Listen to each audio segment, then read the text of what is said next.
Well, Indonesia is celebrating its 80th anniversary. On August 17th of 1945, it proclaimed its independence after centuries of Dutch colonial rule. Celebrations are taking place across the country. These are live pictures of the main ceremonies that are being held at the Presidential Palace in the capital, Jakarta. The festivities include a flag ceremony, a military show and musical performances. Right, let's bring in DW correspondent Cinta Zanidya, who is is in Jakarta rather. Cinta, set the scene for us. What's the atmosphere like in Jakarta on the anniversary of Independence Day?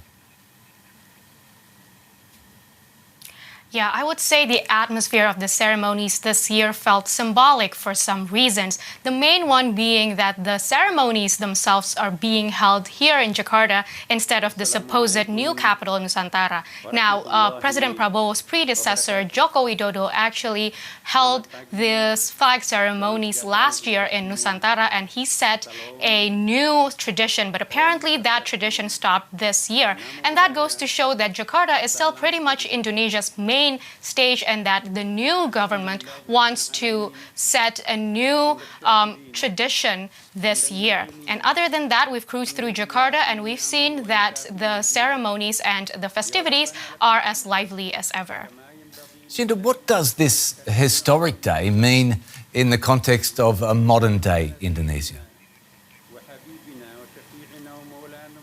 Yeah, well, the main hope from the Indonesian people is to see Indonesia thrive. Now, President Prabowo did deliver an hour-long speech 2 days ago, and he addressed several things. And what I think is the most notable thing in that speech is that he said that his government and he himself is more open to criticism, even though he said that getting these criticism is sometimes hurtful. And now why I think this is notable was because it is quite contrast to what his stances previously, when he believed that individuals and NGOs who are opposed to his policies are backed by foreign entities who are trying to bring the nation down. And that is why we have heard him saying again and again that as Indonesians, we have to unite and see Indonesia thrive together. The country has been rocked by protests this year. Exactly how united is Indonesia? Yeah, okay, so one of the most notable things that the government has done this year is the expansion of military roles in civilian matters, and that is done through passing a law that has allowed the military to do so. Now, the military has actually denied these claims, saying that the law is only there to reinforce their roles within the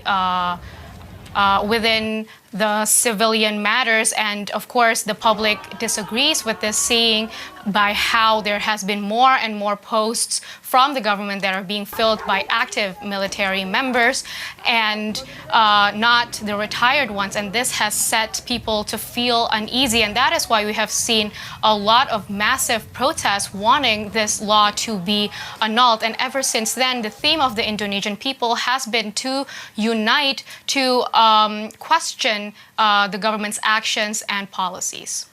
DW correspondent Cinta Zanidya in Jakarta. Thanks so much.